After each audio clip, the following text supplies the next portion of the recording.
Hi friends, welcome to our channel. Crispy cauliflower pakoda எப்படி செய்யறதுன்னு தான் இன்னைக்கு நான் உங்க கூட ஷேர் பண்ணிக்க போறேன். As usual நம்ம cauliflower 65 இல்ல cauliflower fry chilli இந்த மாதிரி செய்யறதுக்கு எப்படி cauliflower சின்ன சின்னதா கட் பண்ணுவோமோ அதே மாதிரி கட் பண்ணிட்டு சுடு தண்ணியில போட்டு தான் எடுக்க போறோம். cauliflower மூழ்குற அளவுக்கு தண்ணி எடுத்துக்கங்க. தேவையான அளவு உப்பு சேர்த்துக்கறேன். எப்படியும் cauliflowerல கண்ணுக்கு தெரியாத பூச்சி அப்புறம் குட்டி குட்டி புழு எல்லாம் இருக்கும். அதுக்காக தான் மஞ்சள் பொடி நம்ம சேர்த்துக்கிறோம். நம்ம எல்லாருக்குமே தெரியும் மஞ்சள் இயற்கையிலே அது ஒரு கிருமி நாசினி. அதனால தான் நான்வெஜ் செய்யும் போதெல்லாம் மஞ்சள் பொடி கொஞ்சம் தூக்கலாகவே போடுறது. இப்போ பாருங்கள், தண்ணி ஓரளவுக்கு கொதித்த பிறகு நம்ம வெட்டி வச்சுருக்க அந்த காலிஃப்ளவர் பீசஸ்லாம் சேர்த்துக்கலாம்.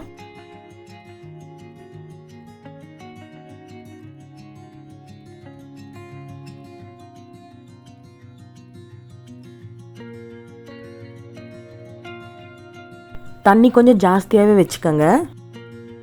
நல்லா தாராளமாக காய் நல்லா மூழ்கிற அளவுக்கு இருக்கட்டும்.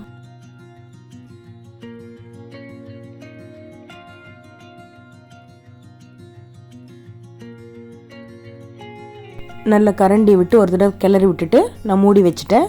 ஒரு 5 minutes or 10 minutesக்கு அப்புறமா நம்ம இதை எடுத்து க்ளீன் பண்ணிக்கலாம். பாருங்கள், 10 minutesக்கு அப்புறமா நான் இப்போ ஓப்பன் பண்ணி பார்த்துருக்கேன். அந்த மஞ்சள் நல்லாவே இதில் கோட் ஆகிருக்கு. ஓகே, இனிமேல் இதை வடிகட்டிட்டு மேலே நார்மல் வாட்டர் ஒரு 2 times போட்டுட்டு க்ளீன் பண்ண போகிறேன். எப்படியும் சுடு தண்ணியில் போட்டதுனால அந்த கிருமிகளோ இல்லை பூச்சிகளோ செத்து போயிருக்கும். ஸோ அதனால் பெட்டர் ஒரு 2 times நல்லா ரன்னிங் வாட்டர்லேயோ இல்லை நல்ல தண்ணியில் 2 or 3 times நல்லா கழுவி எடுத்துருங்க. இனி இதுக்கு தேவையான மசாலா போடலாம். அதாவது மேரினேட் பண்ணி வச்சிடலாம். காரத்துக்கு மிளகாய் பொடி. இதுக்கு அதிகமான பொருட்கள் நம்ம மேரினேஷனுக்கு போட போகிறது கிடையாது. ஏன்னா இது பக்கோடா ஸ்டைலில் இருக்க போகிறதுனால. ஈவன் இஞ்சி பூண்டு பேஸ்ட் கூட தேவையில்லை. இப்போது கொஞ்சமாக கரம் மசாலா ஆட் பண்ணிக்கிறேன். இது ஆப்ஷனல் தான். இது கூடவோ இல்லை இதுக்கு பதிலாக நீங்கள் அந்த சிக்கன் 65 மசாலா விற்குதில்ல, அது கூட நீங்கள் ஆட் பண்ணிக்கலாம். தேவையான அளவு உப்பு சேர்த்துக்கிறேன்.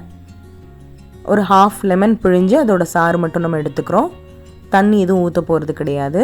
அவ்வளோதான். இப்போ நல்லா வடிகட்டி வச்சுருந்த அந்த காலிஃப்ளவர் பீசஸ்லாம் நான் சேர்த்துக்கிட்டேன். நம்ம போட்டிருக்க மசாலா நல்லா ஈவனாக கலந்து விடுற அளவுக்கு கிளறி விடுங்க. ஒரு கரண்டியோ இல்லை கை வச்சு நல்லா மிக்ஸ் பண்ணி கொடுங்க. எல்லா இடத்துலையும் அது கோட் ஆகணும். எந்த அளவுக்கு அது சாறு பிடிக்குதோ அப்போ தான் நமக்கு அந்த டேஸ்ட் நல்லாயிருக்கும். ஸோ ஒரு கலந்து விட்டுட்டு 10 minutes அப்படியே விட்டுறலாம். ஓரளவுக்கு இப்போ நல்லா ஊறி இருக்குது. இனி இது கூட நம்ம 3 விதமான மாவு சேர்க்க போகிறோம். ஃபர்ஸ்ட் கார்ன்ஃப்ளவர் 1 tablespoon இருக்கிற அளவுக்கு நான் போட்டிருக்கேன். அடுத்தது அதே அளவு அரிசி மாவு. உங்களுக்கு காலிஃப்ளவருக்கு பொறுத்ததுக்கு நீங்கள் மாவு எடுத்துக்கலாம். ஸோ இந்த அளவுக்கு எனக்கு தாராளமாக 1 tablespoon கரெக்டாக இருந்தது. இப்போ ஃபைனலி மைதா அதே அளவு எடுத்திருக்கேன். ஜஸ்ட் இதில் கூட குறைய நீங்கள் சேர்த்துக்கலாம், ஒன்றும் தப்பு இல்லை. நம்ம இதை டஸ்ட் பண்ணிவிட்டு அதுக்கப்புறமா தேவைன்னா சேர்த்துக்க போகிறோம்.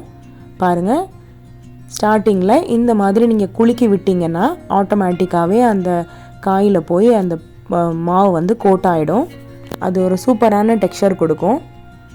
கொஞ்சம் கையிலையும் இந்த மாதிரி நீங்கள் பெசரி கொடுத்தீங்க அப்படின்னா ஈஸியாக ஒட்டிக்கும். மோஸ்ட்லி இந்த மாதிரி டஸ்ட் பண்ணுங்க. இந்த மாதிரி நம்ம குலுக்கி விட்டாலே போதும், ஆட்டோமேட்டிக்காகவே நீட்டாக அது ஒட்டிக்கும். இந்த மாதிரி செய்கிறது ரொம்ப அவசியம். நீங்கள் தண்ணி தெளிச்சோ இல்லை வேறு எந்த மெத்தடில் செஞ்சாலும் அவ்வளோ கிறிஸ்பாக வராது.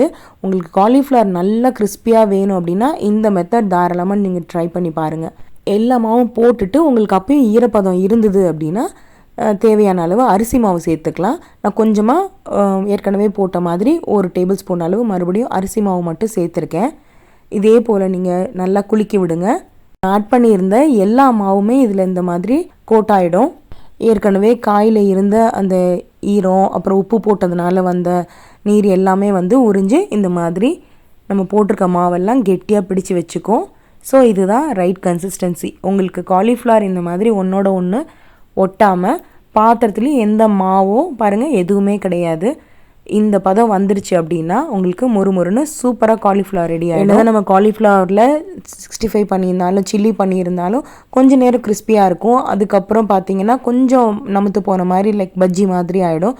இந்த மெத்தடில் ட்ரை பண்ணி பாருங்கள். எவ்வளோ நேரம் ஆனாலும் அது அப்படியே கிறிஸ்பியாகவே இருக்கும். இப்போ நல்லா அகலமான பாத்திரத்தில் பொரிக்கிறதுக்கு நான் கடலை எண்ணெய் பயன்படுத்துகிறேன். இது செக்கில் ஆட்டின கடலை எண்ணெய் தான். நீங்கள் எந்த எண்ணெய் வேணாலும் போட்டுக்கோங்க. நல்லா எண்ணெய் காயணும். காஞ்ச பிறகு பாருங்கள், பக்கோடா உதுத்து விடுற மாதிரி தான் இருக்கும். ஏன்னா ரொம்ப தண்ணியாக இல்லாததுனால அப்படி ட்ரையாக இருக்கும். பாருங்கள், ஒன்று ஒன்றா எடுத்து போடுறதுக்கு ரொம்ப ஈஸியாக வரும். காலிஃப்ளவர் போடும்போது நல்ல எண்ணெய் சூடாக இருக்கணும். ஃப்ளேம் வந்து ஹையில் வச்சுக்கோங்க. அதுக்கப்புறம் போட்ட பிறகு கொஞ்சம் நேரம் கழித்து வேணாலும் மீடியமில் வச்சுக்கலாம். ஓரளவுக்கு நல்லா செவந்த பிறகு 2-3 தடவை நல்லா திருப்பி விடுங்க. இது எடுக்கும்போதே உங்களால் அந்த சவுண்ட் ஃபீல் பண்ண முடியும். எண்ணெயிலேருந்து அரிச்சு எடுக்கும்போதே செம கிறிஸ்பியாக இருந்தது. அதனால தான் ரொம்ப கான்ஃபிடென்ட்டாக சொல்கிறேன், இந்த மாதிரி செஞ்சு பாருங்கள்.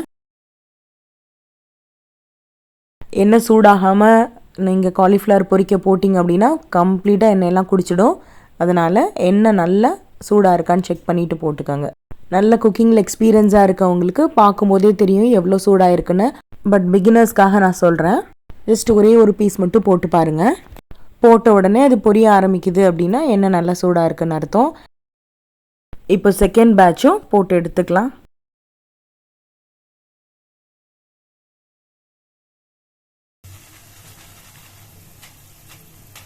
ரொம்ப நாய்ஸியாக இருந்ததுனால குவாலிட்டியாக என்னால் எடுக்க முடியல. ஆனால் கூட ஓரளவுக்கு அந்த கிறிஸ்பி சவுண்ட் உங்களுக்குலாம் கேட்டிருக்குன்னு நினைக்கிறேன்.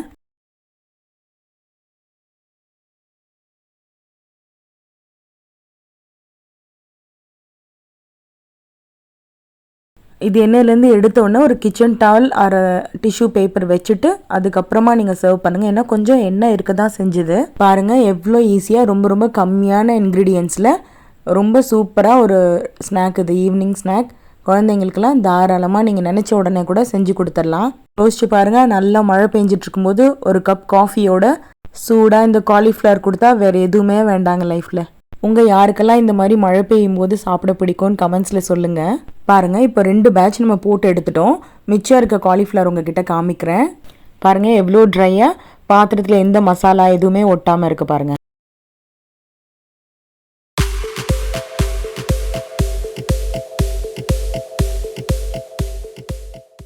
கண்டிப்பாக ஒரு முறை ட்ரை பண்ணி பாருங்கள். அதுவும் குட்டீஸ் இருக்காங்க அப்படின்னா ப்ளீஸ் ஒரு தடவை ட்ரை பண்ணி பார்த்துட்டு என்ன சொன்னாங்கன்றது எனக்கு கமெண்ட் செக்ஷனில் சொல்லுங்கள். இப்போ தான் நம்ம வீடியோ ஃபர்ஸ்ட் டைம் பார்க்குறீங்க அப்படின்னா ப்ளீஸ் சப்ஸ்கிரைப் பண்ணிக்கோங்க. அப்போ தான் நான் போடுற ஒவ்வொரு வீடியோஸுமே உங்கள் நோட்டிஃபிகேஷனுக்கு வரும். அப்புறம் முக்கியமான ஒரு விஷயம், இவ்வளோ நாள் வந்து நமக்கு சப்போர்ட் பண்ண ஃப்ரெண்ட்ஸ், ஃபேமிலிஸ் அண்ட் சப்ஸ்கிரைபர்ஸ் எல்லாருக்குமே என்னோட மனமார்ந்த நன்றிகள். Very thanks to every one. என்ன அப்படின்னா ஒவ்வொரு கமெண்ட்ஸ் அண்ட் ஒவ்வொரு சப்ஸ்கிரைபர் கவுண்ட் ஏறும்போது தான் இன்னும் கொஞ்சம் மோட்டிவேஷனலாக இருக்குது, நிறைய வீடியோஸ் போடணும்னு ஆர்வம் வருது. So keep on encouraging me. And once again thanks to every one. நம்ம சேனலை தொடர்ந்து பார்த்துட்டே இருங்க. இதே மாதிரி நல்ல ரெசிபியோட இன்னும் இன்ட்ரெஸ்டிங்கான வீடியோஸ் போஸ்ட் பண்ணுறதுக்கு முயற்சி பண்ணுறேன். Thank you and have a nice day.